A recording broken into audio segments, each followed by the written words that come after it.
Hello and welcome to the First and 10 podcast. I'm your host, Patrick Feltz, here in Indianapolis, Indiana, recording this on the night of July 15th, 2021. Today, we're going to be talking about home field advantages. Obviously, crowds are back across the country in college football. As the pandemic starts to wind down, people start to get vaccinated. Please do that if you haven't already. We're playing football, and it's going to be a much less COVID year, a much more traditional college football season, spanning from Labor Day to New Year's, and with plenty of non-conference games and 12 game seasons and regular bowl schedules and no opt-outs, and hopefully nobody missing time due to positive test or contact tracing.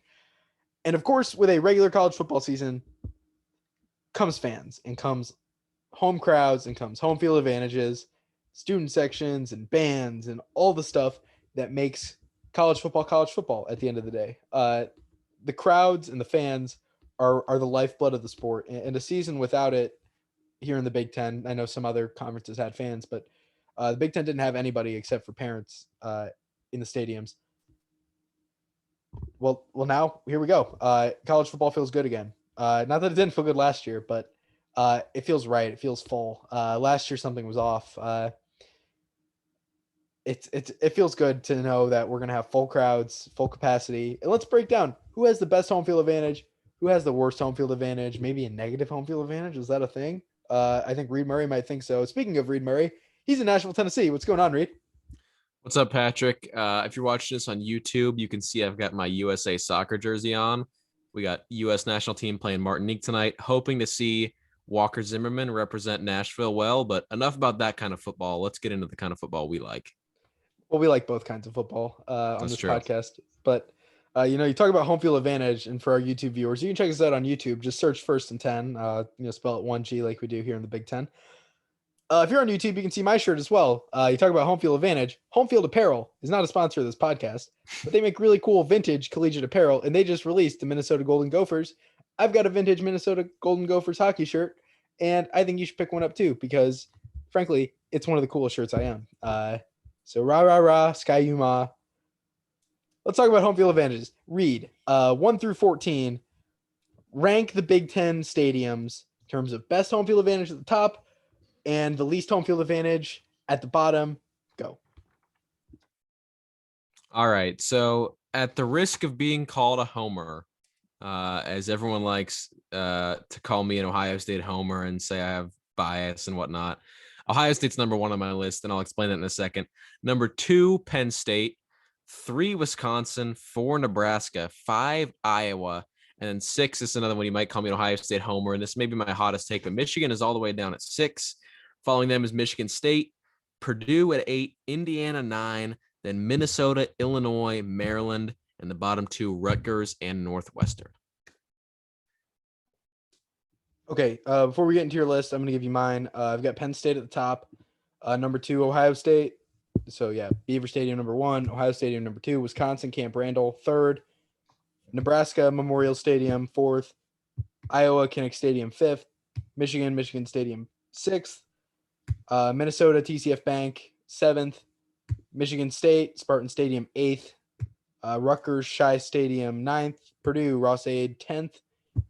Indiana, the Rock Memorial Stadium, 11th. Northwestern, Ryan Field, 12th. Illinois Memorial Stadium, 13th. And Maryland, I've got them 14th at Maryland Stadium. So, Reid, why is your bottom team your bottom team? Why do you have the Northwestern Wildcats at the bottom? I've got them close to the bottom, but what put them over the edge? What sets them apart as the worst home field advantage in the Big Ten? Well, Northwestern is one of, I believe, 3 Big Ten stadiums I've set foot in. 4 if you count Lucas Oil Stadium, since technically you could call it a Big Ten stadium as they play the championship there every year. But Northwestern for Ohio State. Yeah, seriously. You might actually call it a third home because Northwestern might be our second home, and this is why I have them at the bottom of the list. Fourth home with the big house. Yeah, Ohio State has a lot of homes. I would argue that the Superdome in New Orleans is a 5th home, but and I hate to say it, Memorial Stadium in Indiana definitely a 6th home for us. Yeah. I think they've set up shop around the. Ohio State has a lot of vacation homes. Point being, Ohio State wins a lot of football games. I think you might know it. Yeah, they definitely got one in Myrtle Beach because it's Ohio. Yeah, and South Carolina, the Ohio to South Carolina pipeline, and the Ohio to Arizona pipeline. That's also a It's thing. pretty real. You look at an Ohio State Fiesta Bowl. There's always a lot of fans there. But anyway, that's beside the point. Enough talking about Ohio State. Northwestern. If you have ever seen a Northwestern game on on Big Ten Network, an out of conference Northwestern game, it's a ghost town. A Northwestern game against a conference opponent that doesn't travel well, like maybe an Eastern opponent like Maryland or something. There's never anyone there, and even for bigger games, the crowd often seems to be lacking. But the only times the crowd really seems to be there is when they're playing a big team like Ohio State or Michigan or Notre Dame.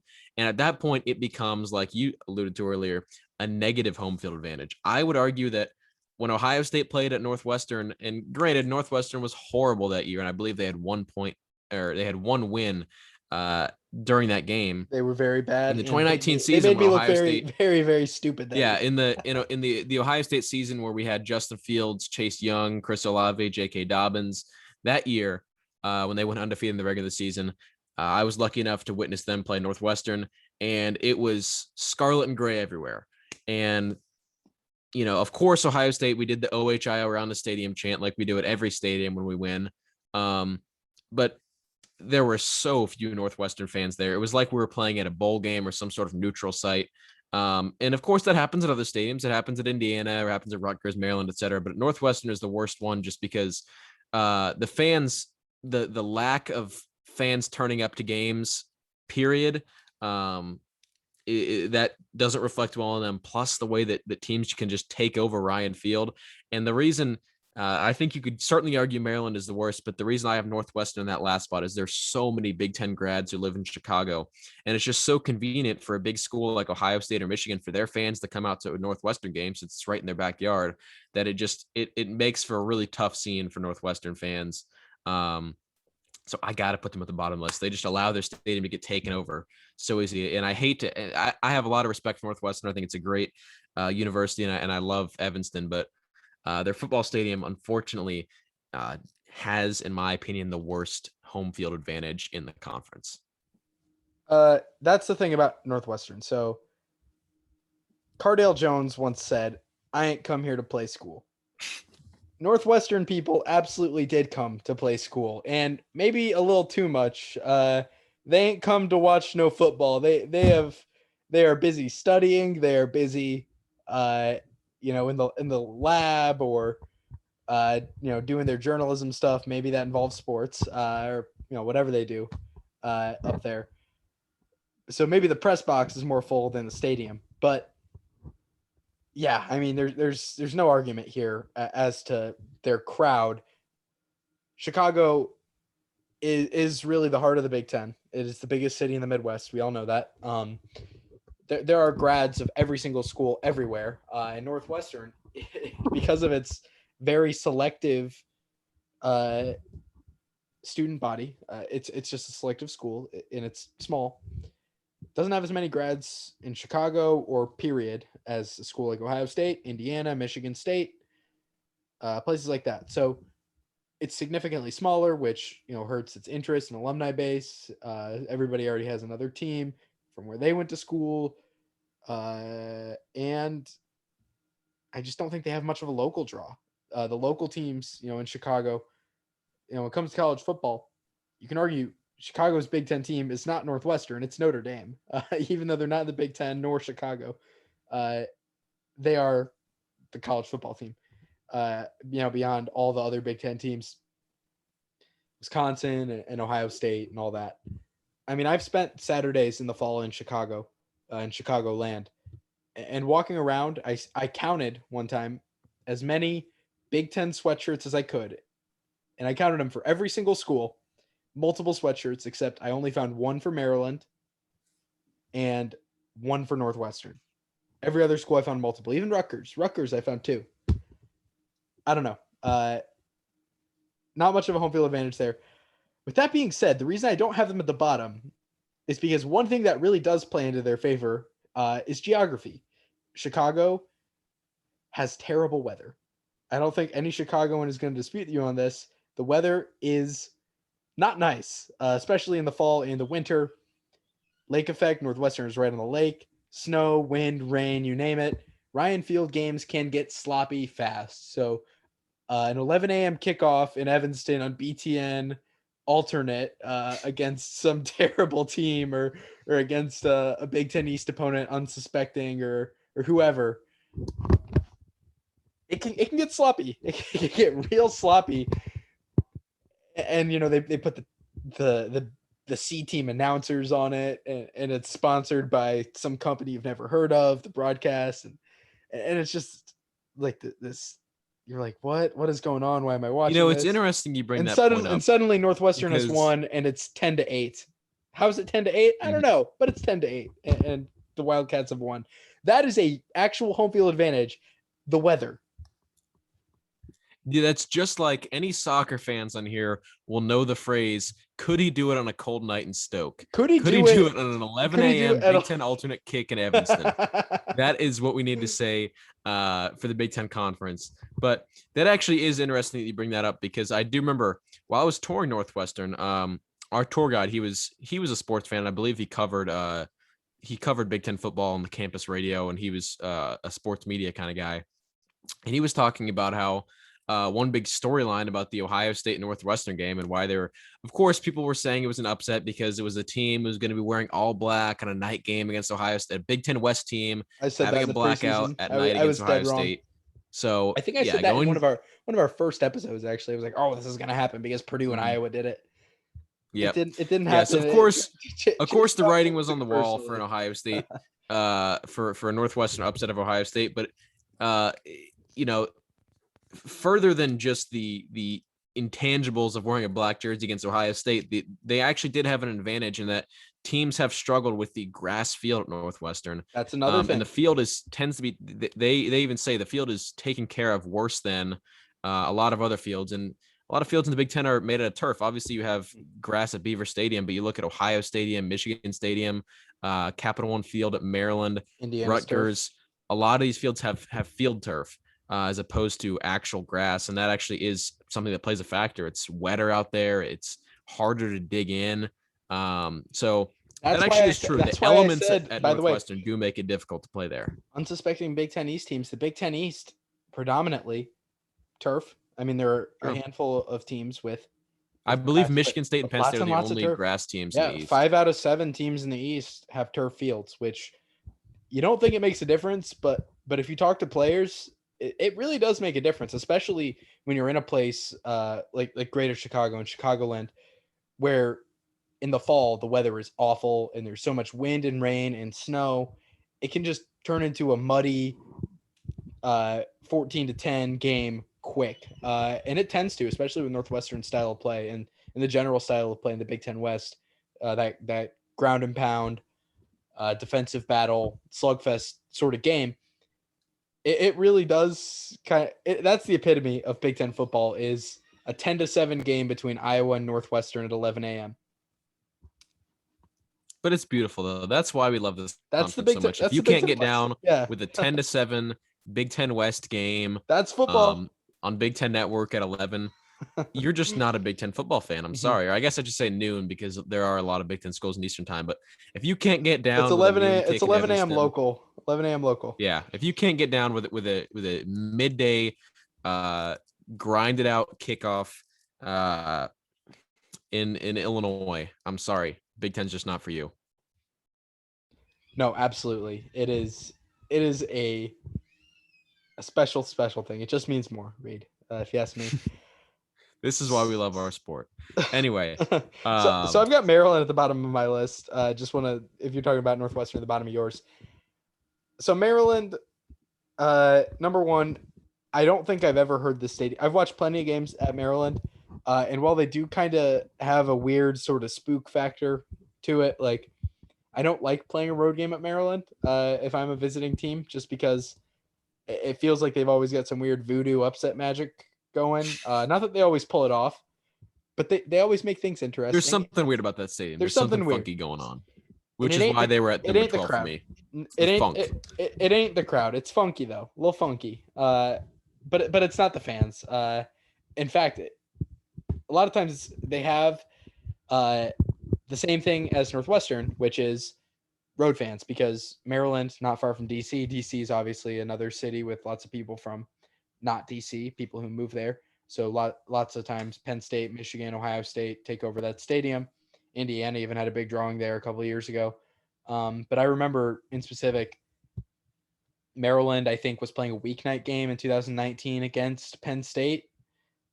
And it was like this huge deal. I think Maryland might have canceled classes, and they were like, let's They did. pack, They canceled classes yeah, and they expanded the stadium to allow more fans in. let's pack the stadium. Let's get this huge crowd going. We got to upset Penn State. Let's get the rivalry going with Penn State. Maryland fans think it's a rivalry. Hey, just reporting here. So they expand the stadium. They cancel class. They tell everybody pack the house. Get your butt into Maryland Stadium, and they did. Except they were wearing blue and white and cheering for the Penn State Nittany Lions. Penn State, I think they even had an actual student section there, a big student crowd of Penn State fans who came down to Maryland or from DC who graduated from Penn State, and they packed the place, and they really had a home field advantage in DC, and it doesn't really have, or in Maryland, excuse me, College Park. It doesn't really have the weather factor of Ryan Field either. And they do have, though, a consistent road crowd. Michigan did it. Ohio State does it. There's just no home field advantage there. Now that there's been much of things to cheer for, I think that's changing. We'll see, though, because they do have a great basketball crowd at Maryland at the Xfinity Center. And that's a theme on my list, is a lot of the schools lower on the football list, I would have high on a basketball list. Consider Maryland, Illinois, Indiana, Purdue, Rutgers, Michigan State. And the opposite is true too. I would have Penn State and Ohio State and Wisconsin and Nebraska pretty low on a basketball list. So there's some sort of inverse relationship there. Go figure. But yeah, Maryland, terrible home field advantage. I've never been, so I can't say from personal experience, but from watching plenty of games on TV there, hearing from other people's experiences, just not much of a crowd factor in Maryland Stadium. Yeah, and you talk about how Ohio State does it at Maryland and all these other schools do it, and my response is just, where doesn't Ohio State do it? The only real answer there is Nebraska, I think, or I guess I should say Wisconsin too. And well, they didn't have a and great Penn State when they went to Purdue a couple of years ago. Yeah. So when we look at the bottom half of my list, which consists can I of say this with Maryland real quick though? Because you're saying Ohio State does it there, but it's not just Ohio State who does it there. Michigan does it. Yeah. Penn State does it. Indiana had a big crowd there in 2019. Like I said, it feels like everybody has DC alums, because DC is gigantic and is a city of transplants. So everybody fills up Maryland Stadium. Yeah, but my one major criteria for me, when you look at the 8 through 14 on my list, which consists of Purdue, Indiana, Minnesota, Illinois, Maryland, Rutgers, Northwestern, I take into consideration some factors, including I look less at capacity and more how well they fill that capacity. I like more percentage. And I also just think of, actually watching games there and what the crowd was like. But another big factor here is, how much does Ohio State take over? And that's a big reason Rutgers is at 13, because Ohio State, the stadium, they're called the Scarlet Knights. It's already painted scarlet. It looks like in an alternate version of Ohio Stadium. And the end zone's actually, what's funny is the field paint actually looks exactly like Ohio State's, in that it's a scarlet end zone with white text and red outline. It looks just like Ohio Stadium, except it says the word Rutgers on there. But the Ohio State University, New Jersey campus. Yeah, you look at that crowd, it's all Ohio State fans, and Ohio State just takes over. Of course, it's in the New York area. Like you said, with DC and Chicago, New York, a lot of transplants. People from everywhere live in New York. That is why the Big Ten added Maryland and Rutgers, because they wanted. They sell tickets. They sell tickets for those Ohio State Rutgers games TV, for sure. They don't care about the teams. They care about tickets and TV for the Ohio State fans in New York and the Michigan fans in DC and all that. Yeah, and so tickets are cheap. Ohio State fans live in. It's a big brand. They love to go into Rutgers and watch that game. So it's a great away day. Fans love it. So Rutgers and Northwestern just kind of have an abominable rate of allowing Ohio State to take over. So that's why they sit near the bottom of my list. But I wanted to get into Michigan real quick because Michigan, Yes. they have, God, I forget the exact. Obviously, the three biggest stadiums, the Big Ten, are Ohio Stadium, Beaver Stadium, and Michigan Stadium. I believe the Big House is the biggest of the three. I think Beaver is it not? Okay, They well, go back and forth. They one up each other every couple of years. that's true because they do Uh-huh. add and take away seats. But Mhm. either way, those are the clear three biggest stadiums in the Big Ten. The Big House, I mean, it's called the Big House. It is an enormous building. You look at a picture, it's a monstrous, it's a monstrous building. The reason they can't get higher than Iowa or Nebraska, in my opinion, though, is just, and I think you're going to talk about the architecture of the stadium soon, but you can have as many seats in the stadium as you want, but you still need to have a lively crowd. I'm not saying that Michigan's crowd is bad, but it just isn't where Nebraska is. And it's not where Iowa is. Iowa makes a serious impact. And for me, all you need to look at when thinking about Michigan's home field advantage is look up the 2019 Ohio State versus Michigan game. Go on YouTube. Pause this episode. Go on YouTube right now. Look it up. You might see a condensed game in 30 minutes. Go to the end of that game or go to the post-game interview and look at all the scarlet in that crowd. Of course, they started coming together and going into the lower seats as Michigan fans started to leave. But you see, I mean, obviously Ohio State can move OHIO around the stadium in every stadium. But I've never heard it that loud in a stadium that big with a team with that big of a fan base. You cannot in your arch rival's house. Yeah, and obviously like rival fans and opposing fans, they go everywhere. You look at an Ohio State home game against Michigan. There's Michigan fans in the building, but they're in the small section in the upper bowl. Or I think they're in the lower bowl next to the band. By the way, they're in small sections and they all sit together. Whereas when you look at Michigan Stadium in that 2019 game, they were just all over the place, infiltrating that stadium. And the OHIO crowd chant was so loud, they start packing in to the lower seats of the game ends, and there's just so much scarlet in the crowd. You can't let your arch rival do that to you. And that's just, I lost a lot of respect for their fans seeing that, because you just can't let, when you're that big of a brand, Michigan is one of the biggest brands in college football, you can't let a team like that do that to you. And they did. And I mean, obviously it's hard to tell the difference between an Ohio State fan and a Nebraska fan and their crowd, but Nebraska, I mean, their team, it's no secret they've been struggling for the last decade, and they continue to sell that stadium out. And when Ohio State goes on the road to Nebraska, like I said, I can't exactly tell where each fan is, but I have a hard time believing that stadium has a ton of Buckeye fans there. And that's just the difference between a school like Nebraska and Michigan for me in terms of crowd advantage. That little anecdote about you can't tell the difference between Nebraska and Ohio State fans in the crowd, since obviously they're both wearing red.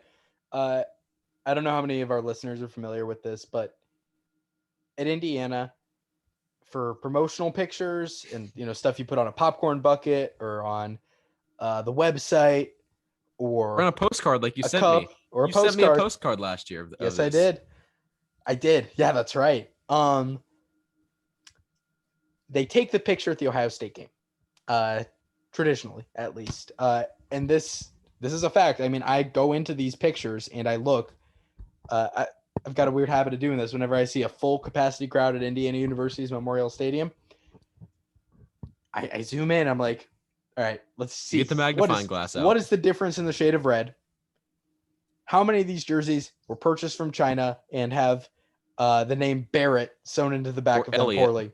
Elliott's a big one. How many 15 jerseys are in the crowd? Because I remember that picture. I'm actually gonna go grab it right now. Yeah, I'm gonna see how many 15 jerseys I can count. Excuse me, I'll be right back. But regardless, I can keep talking.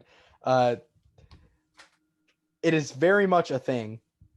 The Indiana Hoosiers have a gigantic crowd of Ohio State fans every year. And I think that's changing, though. A couple of years ago, there were fewer, but they always take the picture because it's sold out and everybody's wearing red. And there are obviously a lot of Ohio State fans. But I just thought that was funny because you can't really tell. So they take the picture, but if you little update on the postcard, by the way, you can tell. I went to go grab it. The photo's too far away. I must have been thinking of a different photo where I could zoom into the 15s. It's too far away to tell on this one. No, there is a photo on the outside of I believe a bookstore, like the Athletics gift shop, and I can see just like very clearly it's like a 15. It doesn't say Elliott, but it's a 15, and it's very much an Ohio State jersey, which I just think is funny.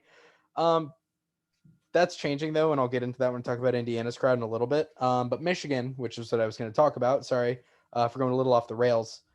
Michigan, the reason I think their crowd isn't as good as it should be, for as big as it is, it's gigantic. Obviously, part of it, and Michigan fans will tell you this too, and I've heard this from Michigan fans, there are a lot of older fans who don't want people getting loud. They don't like people standing up. They tell you to sit down, be quiet. I'm trying to watch the game, which where's the fun in that?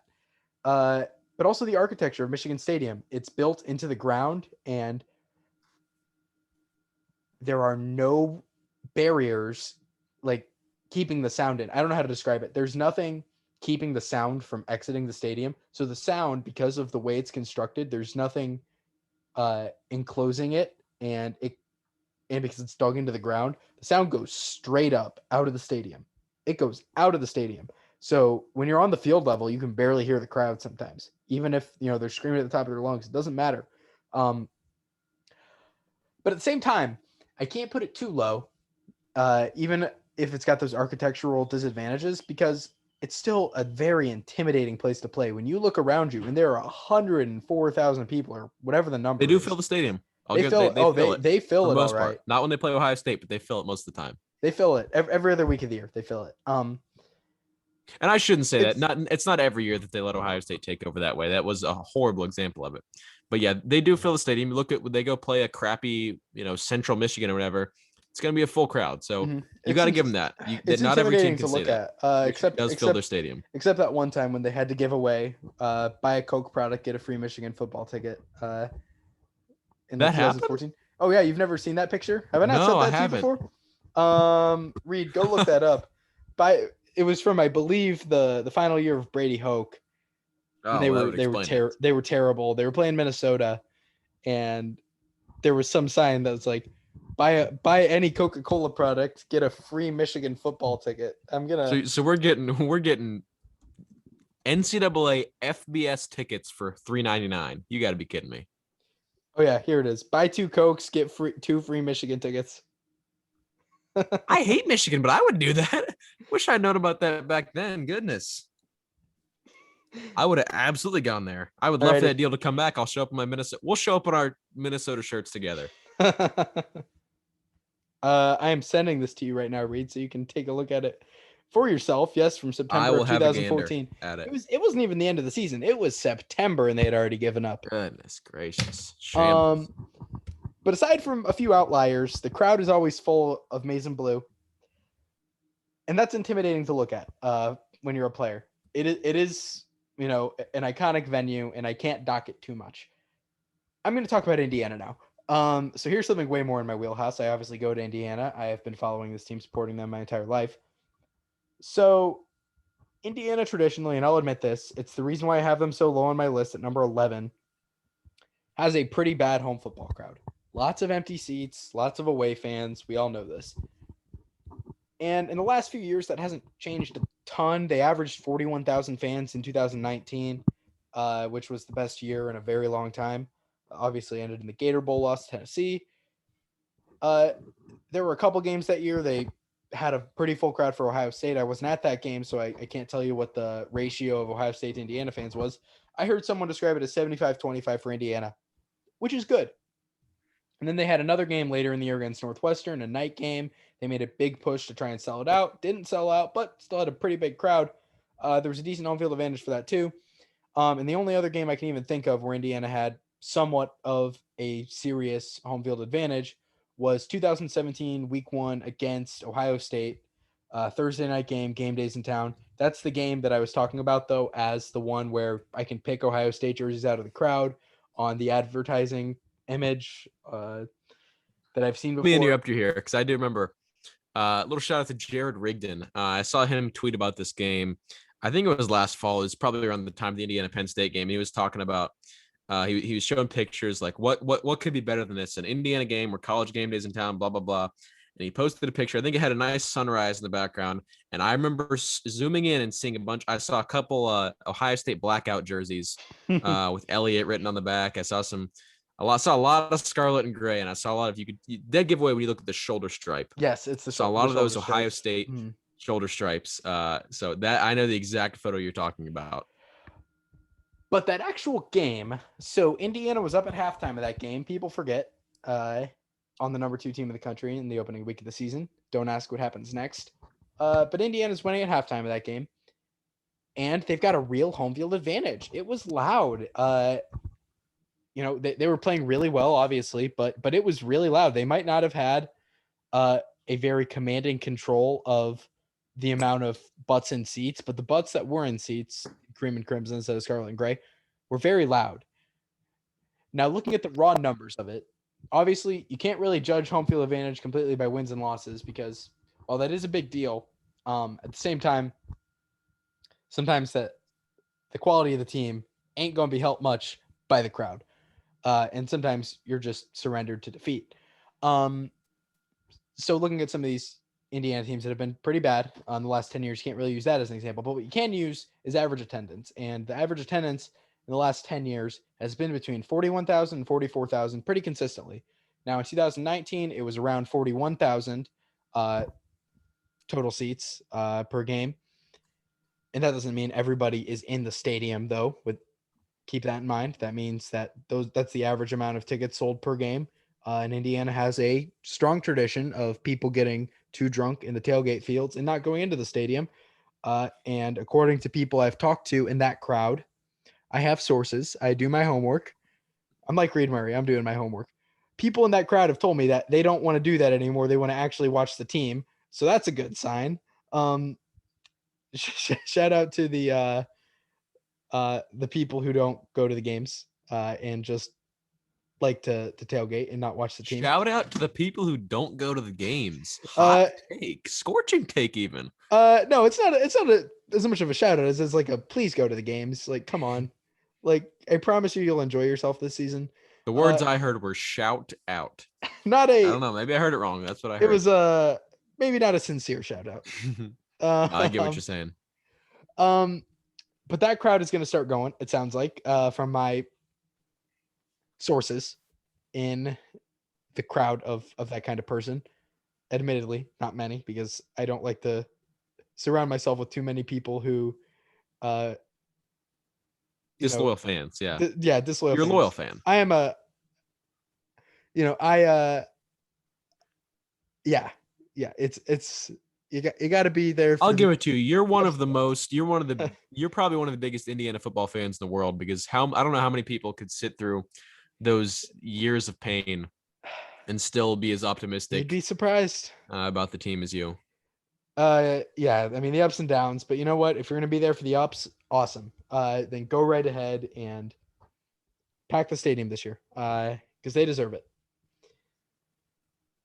Now, I've read some numbers on this. 41,000 was the average number in 2019. Obviously, some games were higher, some games were lower. 52,000 more or less is the capacity of the stadium. It's on the smaller end for Big Ten stadiums. Single game ticket sales, which started earlier this week, are up 27% overall. So doing the math on that, 27% higher from 41,000 is 52,000. So just doing the math on that, they should be selling out games this season, which is kind of unheard of. So if they can start selling out games, getting people to go into the stadium who used to not, especially students, especially people in fraternities, to go into the games and stay. That's another thing because sometimes people will go in, stay for a quarter, say, I don't care, and leave no matter how good the game is or how close the score is. That's a thing that happens. People go in and then dip. And that's not the sign of a great culture. And I think the culture has changed at Indiana. It certainly has changed in the locker room with Tom Allen. Now it's got to change in the stands, and I'm of the opinion that it is changing. So we'll see. It's being put to the test this year. Obviously, last season was great for the Hoosiers, but nobody was in the crowd because it was a pandemic. So this year, post-pandemic, I think we're going to see what the Indiana crowd is made of because obviously basketball, different story. So people care about Indiana athletics. That is not the issue. But will people turn out for games?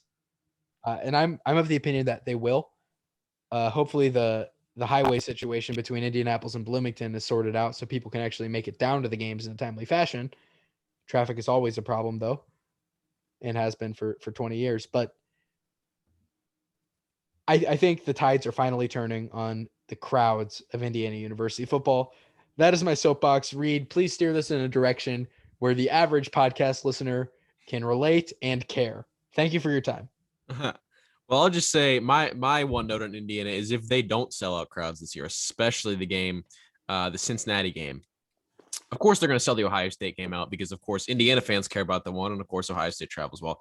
That game will be a sellout for sure. But if they don't sell out games like the Cincinnati game, or if they don't sell out just regular conference games, that'll be disappointing, and that will be telling of the fan base. No, it will. I would say selling out is the expectation. I wouldn't Sell say out the or come bare close. minimum, but that's what you expect this season, and you would really hope to see it. And it's a smaller stadium, especially compared to the rest of the Big Ten. 52,000 is not very big. And plus we're getting Bigger off the than pandemic. Stamford Bridge at Chelsea. That's funny. What's actually funny is a lot. We talk about Indiana and these smaller stadiums. Chelsea, one of the biggest soccer teams in the world, their stadium is smaller than I think every Big Ten stadium is bigger than the Champions League winning Chelsea Football Club stadium. Anyway, continue. We've had a little too much soccer talk in this podcast so far. Well, Indiana's a soccer school, so I understand. But I'm not kidding, by the way. I'm absolutely not kidding. You produced one of Nashville's starting center backs. So 8-time College Cup champions. I support the Indiana Hoosiers soccer team. Anyway, back to our kind of football. Yeah. No, they've got to make a real difference in the crowd this year. And there is serious construction on the highway between Indianapolis and Bloomington that could inhibit some people from coming down. But with that being said, we weren't in stadiums last year, so people are going to have an itch for it. And Indiana had their best season in, years and years and years, decades last season. So people are excited. There are plenty of – I've always been of the opinion that Indiana football has been a dormant fan base. It's a sleeping giant, if you will. People always like to make the joke, oh, people just cheer for IU basketball and Notre Dame football. Purdue fans like to make that joke.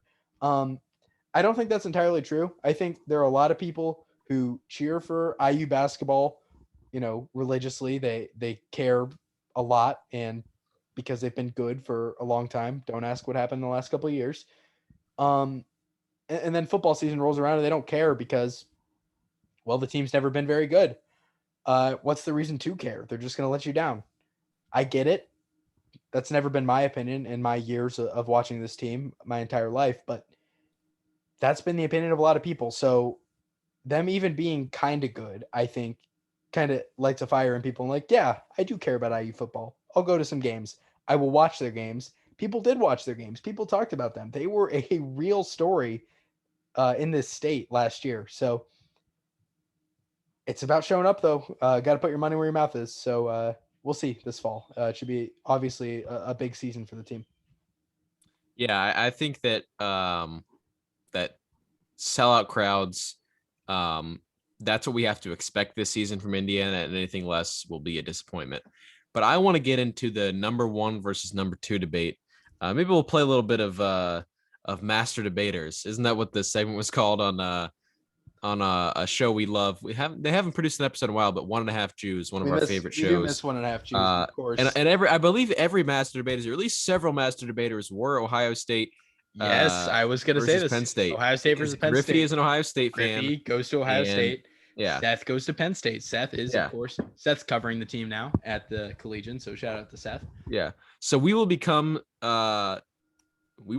at a master level, I guess, between Ohio State and Penn State. And here's my case for Ohio State and Penn State's 2 crowds, and why Ohio State is above. Obviously, the 2 stadiums' capacity is quite similar. Both teams have an unbelievable. Reid, I'm sorry to interrupt this podcast, but a funny coincidence. I just opened my Twitter, just because I do that sometimes during the show to see if I miss anything important in the world of football. I'm trying to keep us all posted. I saw a tweet from First and 1G alum, First and 10 alum, Bryson Bonds. Pack the rock. That's just the tweet. When we were talking about Indiana football crowds, a First and 10 legend, Bryson Bonds, is tweeting about the exact same thing. Fantastic. What a fun coincidence. Please continue, Reid. Yeah, so my case, obviously Penn State and Ohio State have fantastic crowds. I have not been lucky enough to go see a game at Beaver Stadium yet. So Maybe my limited view is I have been to several Ohio State games and several big Ohio State games. One actually was against Penn State, which is what I would still call the best game I've ever been to. The only reason I put Ohio State over Penn State, and like I said, I can't make a 100% clear judgment here because I've been to one stadium, I haven't been to the other, is Ohio State loses at home at a much lower rate. Ohio State in the Urban Meyer, Ryan Day era, in those 9 years of those two head coaches, they've lost at home 3 times. All of which were shocks. One of them was the Virginia Tech loss in 2014, which was there's a lot of things you can say about that game, but it certainly wasn't expected, and it certainly made a lot of people upset. There was the loss to Michigan State in 2015, a game I was also in attendance for, and I've complained about that game several times. That one broke my heart, and that one, again, big upset. That one, even though Michigan State was, I believe, the number 3 team in the country at that point, pretty much everyone was picking Ohio State going into it, and Michigan State won in the last-minute field goal. Then there was the Oklahoma game in 2017 where Oklahoma comes in. This was the big game of the week. College game day was there and everything, and Oklahoma played a fantastic game. Baker Mayfield showed out. And other than those 3, Ohio State has not lost at home since 2012. And that really says all you need to say about the home field advantage. And when Ohio State plays smaller teams like Miami of Ohio or whatever, the stadium's still full. Ohio State is a fantastic fan base, and Penn State very much the same. They always have full stadiums.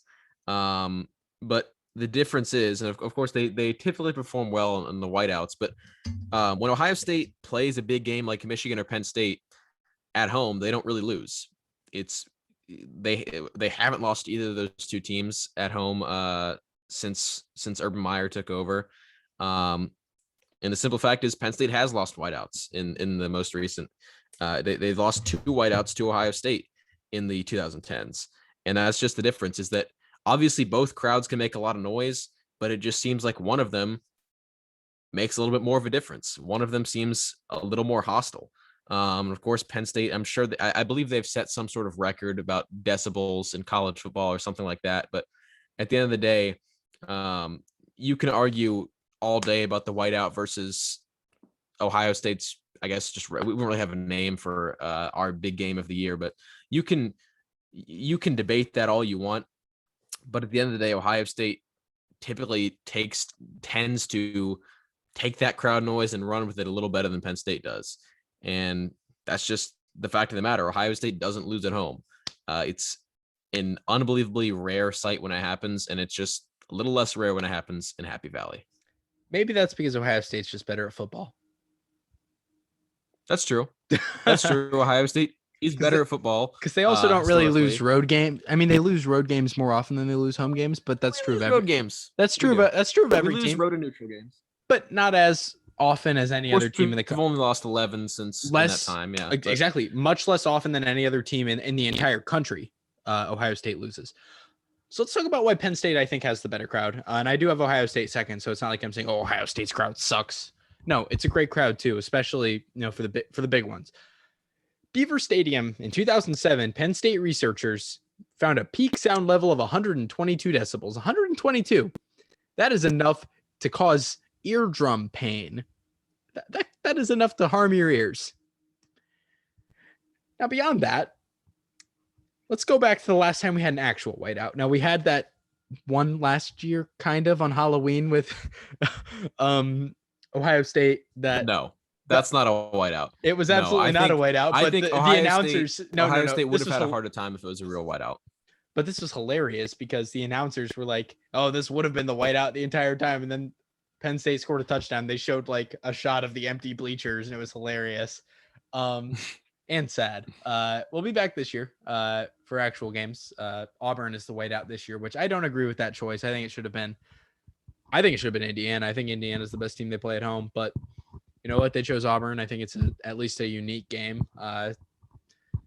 Bo Nix versus Sean Clifford. That is some riveting football, but that's going to be, we'll call that the turnover battle. Yeah. The cook-off and the challenges turnovers. Who can cook the best turnover. But beyond that, so last time they had an actual whiteout though, 2019 against Michigan, very first play from scrimmage. And I went back in preparation for this podcast and I watched the ESPN Sky Cam of this game, Penn State Michigan 2019. So the Michigan offense takes the field, Shea Patterson, and they get into their formation, and Shea Patterson is like saying stuff. Nobody can hear him. Okay, there are plenty of crowds where your offense can't hear you that well. That's college football. It gets loud. But like, they really couldn't hear him. Like, they could not hear him. Michigan's got to call a timeout. They call a timeout before a second has ticked off the clock, besides kickoff. And I don't know if I've ever seen that in another game before. Maybe I've seen it on like a truly colossal mess up, and I don't know how much of that is on Shea Patterson or on Jim Harbaugh, but it feels like it was mostly just the crowd being so absolutely bonkers that they couldn't focus. They couldn't run a play. I don't think there's another stadium in the country that could pull that off. And obviously it's got the size, it's got the history, it's got the architecture for it. The fans are right on top of you. And it's got the passion. It really has the passion. And that's not a question. And of course, the Penn State Nittany Lions are a winning football team pretty much year in and year out, give or take.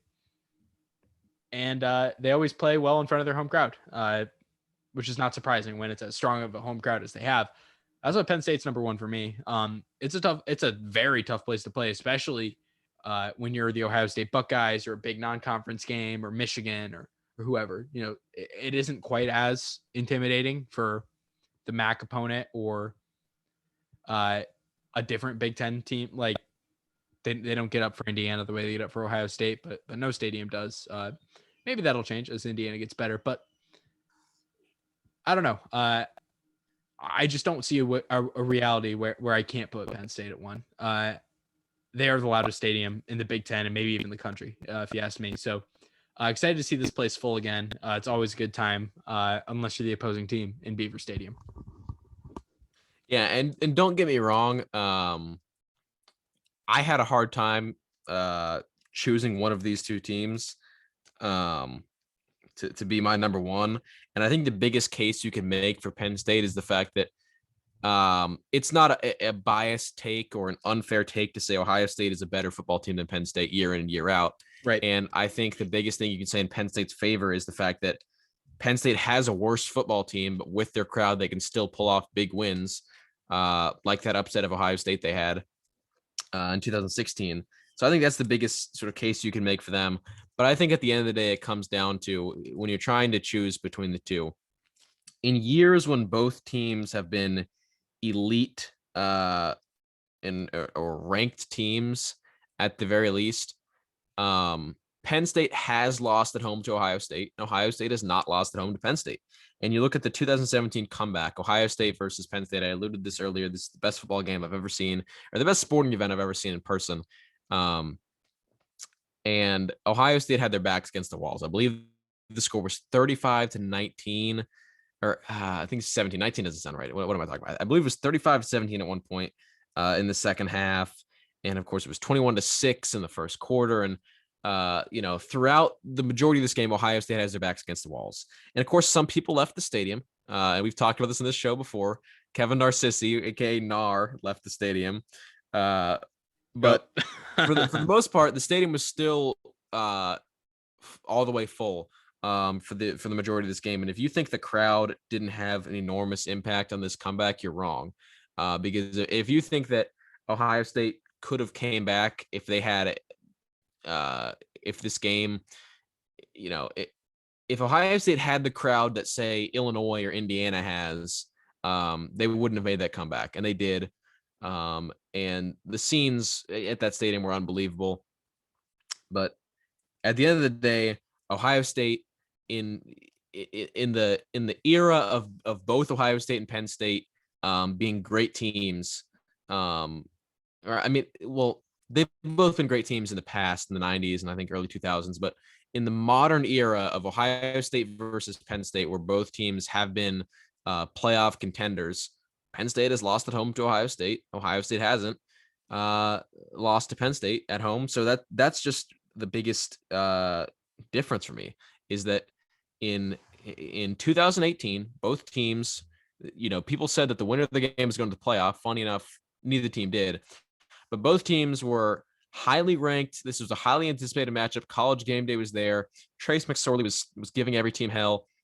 This was a fantastic matchup, and a game ended. I believe the final score was 27-26. I think it was a 1-point score in the end. So extremely close game. But Ohio State, they were down for most of that game, and they came back despite the crowd, despite everything. Not only did they win the game, they had a late game surge. Penn State's crowd, they were crazy all night. They had, everything you could need to make it a difficult atmosphere for Ohio State, and Ohio State still prevailed. That is the difference for me. Penn State has lost at home. Ohio State hasn't in that matchup. Alrighty, before we go, let's just run through our lists one more time, just for our listeners, just so they have kind of a clear answer. So I'll go top to bottom on mine one last time before we go. Penn State number 1, Ohio State number 2, Wisconsin number 3, Nebraska number 4, Iowa number 5, Michigan number 6, Minnesota number 7, Michigan State 8th, Rutgers 9th, Purdue 10th, Indiana 11th, Northwestern 12th, Illinois 13th, Maryland 14th. Reid, what's your list one more time? Yeah, I got Ohio State, Penn State, Wisconsin, Nebraska, Iowa, Michigan, Michigan State, Purdue, Indiana, Minnesota, Illinois, Maryland, Rutgers, and Northwestern. One last note I wanted to make. Purdue, I have them at 8th.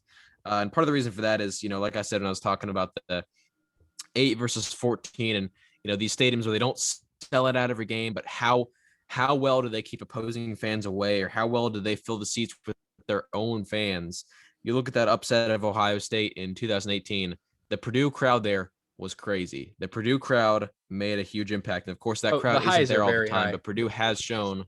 Yeah. When the team is good, when the team is playing well, they don't fill it up all the time, but when the team is doing what they need to do, the crowd is there. So that's why I have them that high. The highs are high and the lows are low. Unfortunately, above Indiana. No, I have them above Indiana too. The highs are higher than Indiana, and the highs are more common than Indiana's highs for the crowd. Yeah. But the lows and of course, very, also very I think the reason when the lows are low for Purdue, it's partly because the weather there is so mucky, and there's mucky weather all throughout the Big Ten. But I think Purdue has some of the worst conditions in the league consistently. So I can forgive a fan for not wanting to see 2 below 500 teams play at 3:00 on a rainy day in Northwest Indiana. Yeah, and the team has also been bad too, which I think contributes to that. For the most part, they've had some okay years. But one team I want to talk about, Rutgers. I know you had Rutgers lower. I think the only reason that their crowd has been kind of poor has been because the team's not been very good. But the team is going to be at least respectable nowadays under Greg Schiano.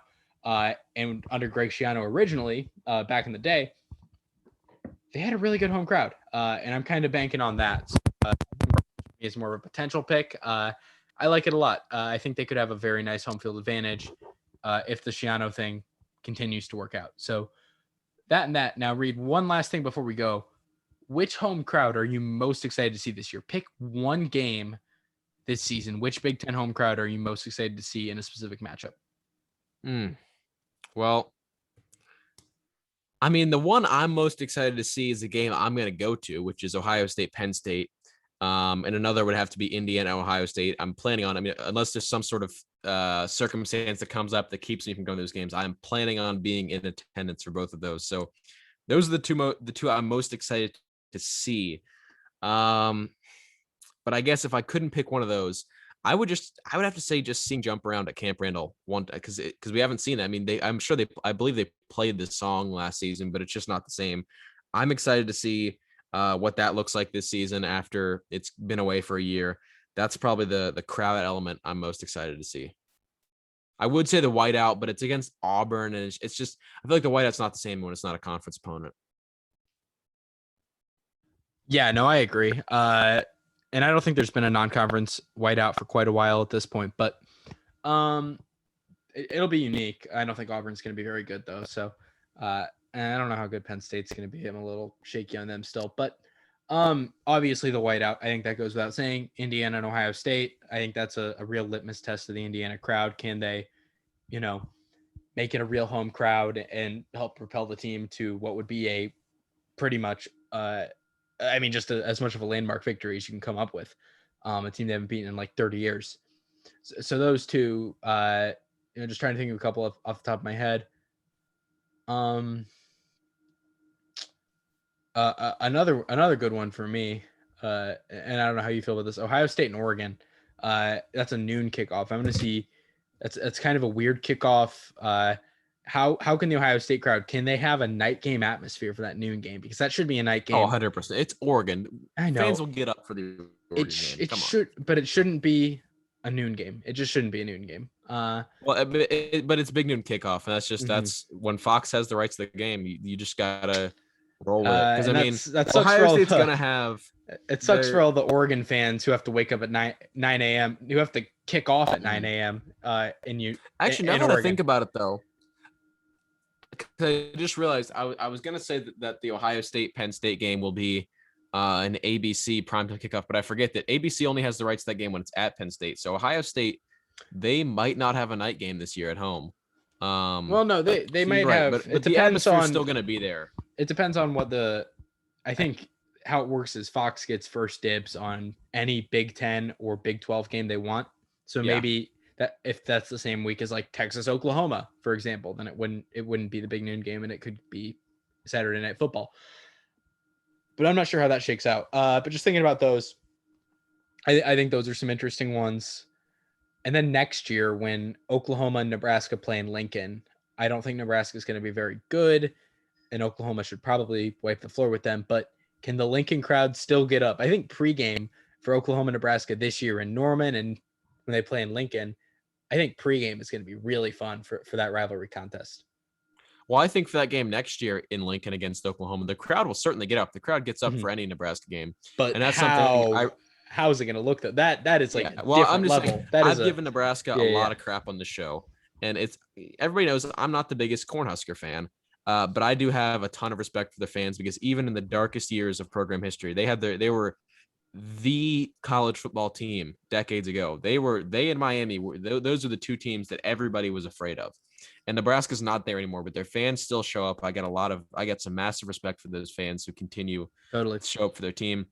And I think just roster-wise, yes, Oklahoma should wipe the floor with them, but the crowd will play an impact in that Oklahoma game, I think.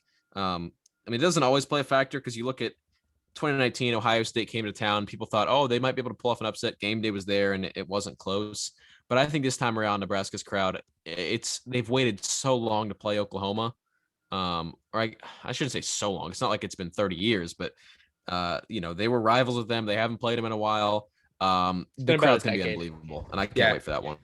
It's been a decade of having. We're gonna have to wait. Yeah, we're gonna have to wait a whole season for that one, but it will be unbelievable.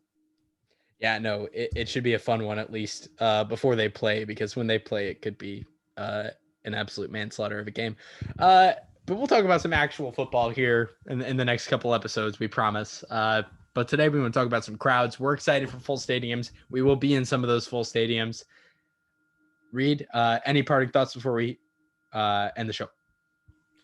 It's just going to be beautiful to be back in a full college football stadium, to be able to hear the band play, to be able to hear all the chants, all the songs, everything. I'm just thinking about it right now, and I can't wait for it. I might cry. Even just seeing it on TV, hearing a band play when it's not a recording being played on the stadium speakers, that is going to be a beautiful thing to hear and a beautiful sight to see. So football, we've missed you for a year. We had you, but it wasn't the same, and I just can't believe it's going to be back. I can't wait for it. I can't even put my excitement into words. It's going to be great. But speaking of things being played over the stadium speakers, I forgot the most important aspect of Penn State: the growling lion sound. Oh my God. Worst thing known to mankind. They have it in Northwestern too. Northwestern is the same sound effect. I tried to make it into the microphone. I only had to hear that one time while I was at Ryan Field, because they only scored one field goal. So lucky for my ears, I didn't get to hear that too much. There's a lot more scoring in State College than there is in Northwestern. My hometown Nashville Predators, they play that same sound. It's not quite as annoying as it is at Beaver Stadium. There's a slight difference in it. But Yeah, I I can't stand that one. I might have to dock Penn State all the way down to 14 just for that sound. But that'll do it for our show today. Thank you for listening to the First and Ten podcast, and have a great rest of your day. We'll see you next time. Bye.